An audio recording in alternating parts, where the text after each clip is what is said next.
Ladies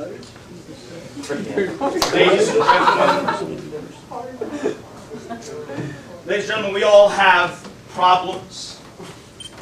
We have problems with our friends. We have problems with our relatives. We have problems with our neighbors and co-workers. And if we have problems, what do? Well, we look for advice, but the fact is you never know what kind of advice you're going to get. You might get good advice. You might get bad advice. You might get ugly advice. Well, here at Laughing Gas, we believe in one-stop shopping for advice. So, prepare your interpersonal problems now for our facilitators. For this is the good, the bad, and the ugly.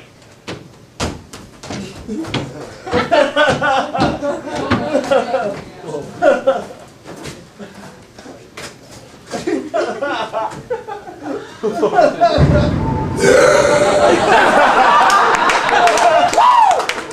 a show of hands, can we have an interpersonal problem? Who are you having trouble with in your life right now?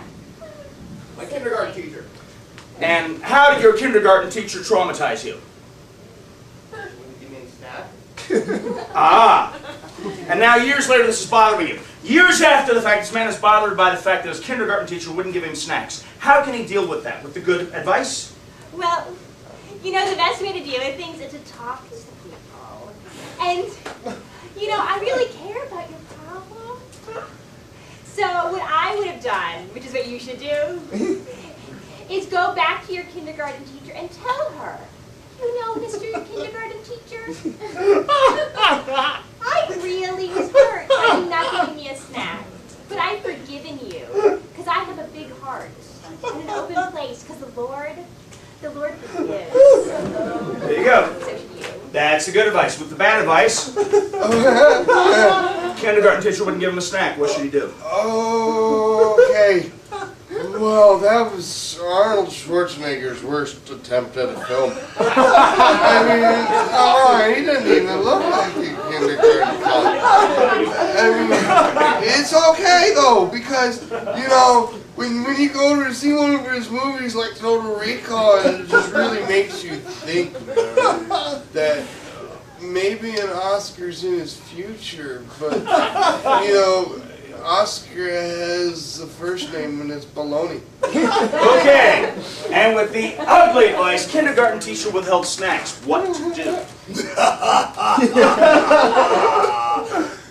go there.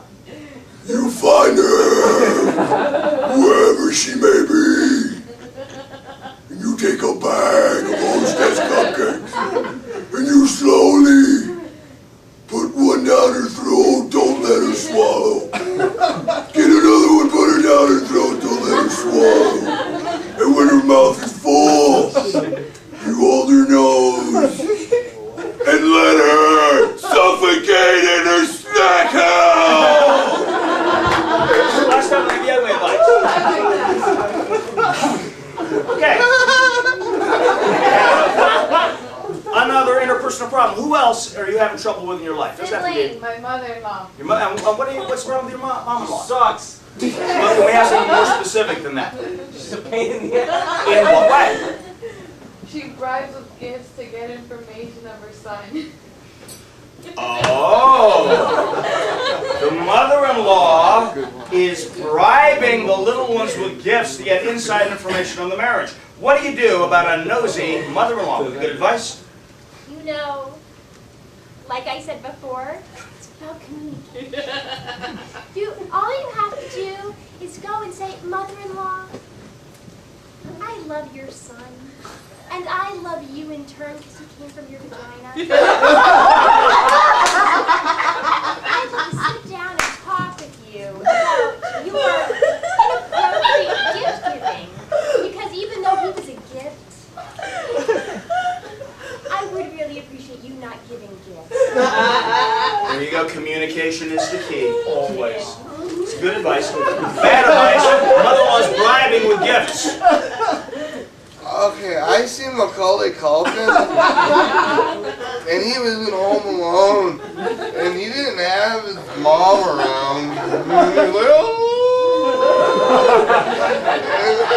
And he tried to buy a toothbrush, and they chased him, but he got away, and that's just the fine police officers in New York doing their job for you. That's the bad advice. And with the ugly advice, nosy mother-in-law is using gifts to get inside information what to do. She is a succubus. She should be punished. You shall drive late at night to her house. Sneak in through the back of the sliding glass door window. Take her, drag her through the house by her hair. Dig a ditch. Put her in the ditch. Make sure she's upside down. So if she tries to get out, she digs herself deep down into the bowels of hell, where she belongs. The gift of premature burial. We get that. Okay, that's the ugly advice. Now we need. I think we have time for another issue. Is there anybody else in your life, in your home life, your business life? Interracial dating. Well, is there anybody specific? My manic depressive uncle wants to move in with me and my roommate because he wants to get away from his wife. His uncle, who is suffering from manic depression, wants to move in to get away from his own difficult wife. How to deal with this? With the good advice. You know, everybody just needs communication. Could you see, if you two sit down and you are mediators between him and his wife and let them work out their problems in your home, be giving like the Lord, and they will be able to work out their problems in a not so horrendously manic way. Just make sure to keep sugar out. You don't want to promote. And just like really talk it out. Just talk it out. Communication is always the key. That's the good advice. With the bad advice, manic depressive uncle wants to move in, get away from his wife.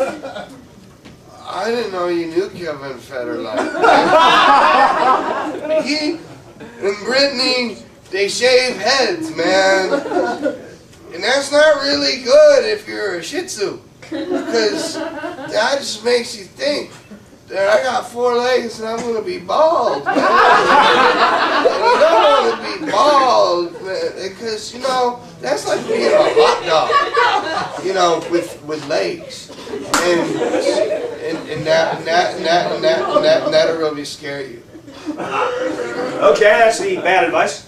Now with the ugly advice, manic depressive uncle wants to move in to get away from his own bad relationship. What should they do? Manic depressives are brutal. Do not let him into your home. Go with him to his ex-wife's house. Find his ex-wife.